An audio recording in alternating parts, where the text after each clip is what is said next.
আপনারা অনেকে হয়তো শুনেছেন বাংলাদেশের যে পরিস্থিতি তৈরি হয়েছে এর কারণে এমিরেটস অনেকগুলো ফ্লাইট ইতিমধ্যে গতকালকে থেকে বাতিল করেছে আমরা শুনেছি।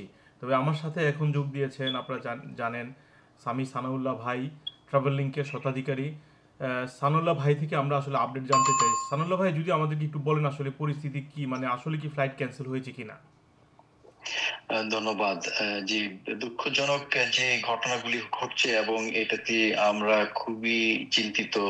এমিরেটস গত রাতে ঘোষণা দিয়েছে, অর্থাৎ বাংলাদেশ থেকে আজ রাত 1টা, যেটা হলো আসলে 18 তারিখের রাতের থেকে যখন ফ্লাইটটি আরম্ভ হয়, যে বাংলাদেশ তো জানেন 5 ঘন্টা এগিয়ে রয়েছে আমাদের থেকে। তো গতকাল রাতে তখন ঘোষণাটি এমিরেটস দিলেন যে আজকের 3টি ফ্লাইট, এমিরেটস প্রতিদিন দুবাই থেকে ঢাকা এবং ঢাকা থেকে দুবাই 3টি ফ্লাইট পরিচালনা করে থাকেন, এবং আজকে 19শে জুলাই কোনো ফ্লাইট দুবাই থেকে ঢাকা, ঢাকা থেকে দুবাই পরিচালনা করছে না এমিরেটস, এই ঘোষণাটি দিয়েছেন। এবং ওনারা বলেছেন যে এটা ওনারা সিচুয়েশনটাকে মনিটর করছেন, ওনারা এটাকে মনিটর করে ওনারা ডে টু ডে আপডেট দেবেন। অর্থাৎ আমরা জাস্ট আমাদের যে যাত্রী সুবিধার জন্য আমরা একটু চেক করলাম যে কোন ডেটে ফ্লাইট, যে যারা যাত্রী ঢাকায় আটকা পড়েছেন, বাংলাদেশে আটকা পড়ে রয়েছেন, ওনাদেরকে আবার ফিরিয়ে আনার জন্য সবচেয়ে নিকটস্থ কোন তারিখ দেওয়া যাবে। দেখা যাচ্ছে যে 23শে জুলাইয়ের আগে কোনো ফ্লাইট দেখাচ্ছে না সিস্টেমে, অর্থাৎ 19, 20, 21, 22 পর্যন্ত কোনো flight Dubai Dhaka, Dhaka Dubai, এটা অফিসিয়াল ঘোষণা যদিও না। এমন হতে পারে যে হয়তো পরিস্থিতি ইনশাআল্লাহ ভালো হয়ে গেলে হয়তো কালকে আবার ফ্লাইটগুলো পরিচালনা আরম্ভ করতে পারে। কিন্তু এই মুহূর্তে আমরা বলতে পারি 19 তারিখের অফিসিয়াল ঘোষণা এমিরেটস এয়ারলাইন্স থেকে দেওয়া হয়েছে যে 19 তারিখে দুবাই থেকে ঢাকা কোনো ফ্লাইট পরিচালনা করা হবে না, এবং ঢাকা থেকে দুবাই কোনো ফ্লাইট পরিচালনা এমিরেটসের পক্ষ থেকে। 20 তারিখের জন্য আমরা অপেক্ষা করছি ফার্দার ইনফরমেশন। অবশ্যই ফার্দার ইনফরমেশনটা বাংলাদেশ পরিস্থিতি বুঝিয়ে এমিরেটসে ঘোষণা দেবেন। এখানে স্বামী ভাই আরেকটা বিষয় যে যারা লন্ডন থেকে যান, হ্যাঁ, যারা লন্ডনের যাত্রী রয়েছেন আর কি, হ্যাঁ, যারা লন্ডন থেকে আসা যাওয়া করেন বাংলাদেশে, তাদের ক্ষেত্রে কোনো ধরনের পরিবর্তন, মানে তারা যারা মনে করেন আজকে এমিরেটসে বাংলাদেশে যেতে চান তাদের জন্য কি আপডেট? আপডেট এটি হচ্ছে, আমি বলবো এমিরেটসের পক্ষ থেকে বাংলাদেশে ভ্রমণ করার বিষয়ে কোনো নির্দেশ নেই, ওনাদের ফ্লাইট পরিচালনার বিষয়ে নির্দেশ আছে।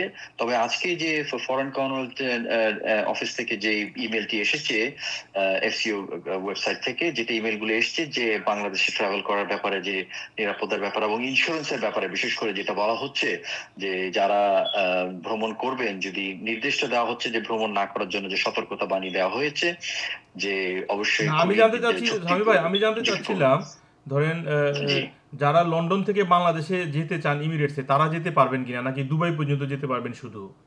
না, দুবাই পর্যন্ত যেতে পারবেন না। যারা ঢাকার টিকিট করেছেন, মনে করেন আজকে 19 তারিখে আমাদের যাত্রী ছিলেন, এবং আপনি জানেন যে এখন এই সামার হলিডেটা আজকের থেকে কিন্তু শুরু হচ্ছে অফিসিয়ালি। সো অনেক যাত্রী রয়েছেন যারা যে আজ কাল পরশুর মধ্যে অনেক যাত্রী রওনা দিবেন। সেই ক্ষেত্রে কিন্তু এমিরেটস কোনো যাত্রীকে গ্রহণ করবেন না। যদি ঢাকার ফ্লাইটটা ক্যান্সেল থাকে তাহলে যাত্রীকে লন্ডন থেকে ফিরিয়ে দেওয়া হবে, লন্ডন থেকে বা ম্যানচেস্টার থেকে বা ইউকে থেকে ফিরিয়ে দেওয়া হবে।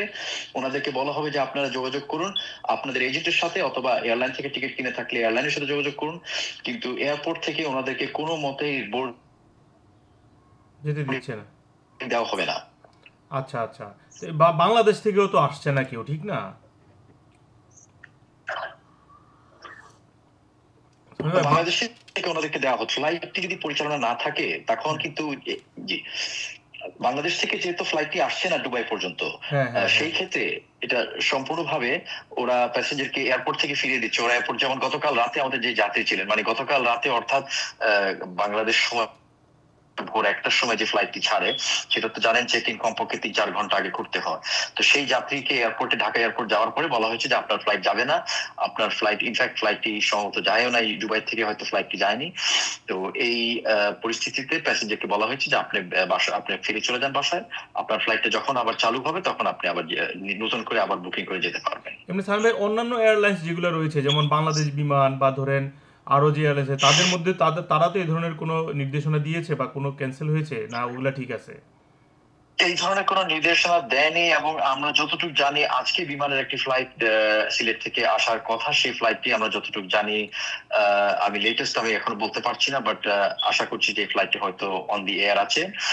তো এই ফ্লাইটটি আজকে যদি চলে আসে, এখন বাংলাদেশের পরিস্থিতি হিসাবে ফ্লাইটটা হয়তো ফিরে যাবে আজকে বিকালে সেই ফ্লাইট শুক্র শনি রবি ফ্লাইট গুলি যায়।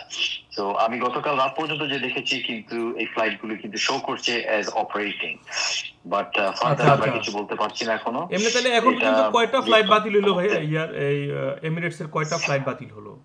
এমিরেটসই শুধু ঘোষণা দিয়েছে, এমিরেটসের 3টি ফ্লাইট ঘোষণা দিয়েছে। 19 জুলাই 3টি ফ্লাইট বাতিল করা হয়েছে, দুবাই থেকে ঢাকা, ঢাকা থেকে দুবাই 3টি ফ্লাইট ঘোষণা দেওয়া হয়েছে। অন্য কোনো এয়ারলাইন্সের এখনো ঘোষণা আমরা পাইনি। অর্থাৎ কাতার এয়ারওয়েজ বলেন বা কুয়েত বলেন, গালফ বলেন, টার্কিশ বলেন, ইজিপ্ট বলেন, ওদের থেকে আমরা এখনো কোনো ঘোষণা পাইনি। এবং আমাদের যে সিস্টেম যা দেখাচ্ছে কিন্তু কোনো মেসেজ নেই। সাধারণত যখন ফ্লাইট ডিসরাপ্ট হয়, এয়ারলাইন যখন ফ্লাইটটাকে পরিবর্তন করে, আমাদের সিস্টেমে সরাসরি সেটা একটা রিফ্লেক্ট করে, আমাদের কাছে একটা ওয়ার্নিং চলে আসে। কিন্তু সেই ক্ষেত্রে আমরা কোনো ওয়ার্নিং এখনো দেখছি না। তাতে আমরা ধরে নিচ্ছি সেই তথ্য অনুসারে যে ফ্লাইট গুলো অন্যান্য এয়ারলাইন্সের চালু থাকবে। থ্যাংক ইউ সামি, আমরা তাহলে পরবর্তীতে আরো আপডেট দিব ইনশাল্লাহ আপনার কাছ থেকে।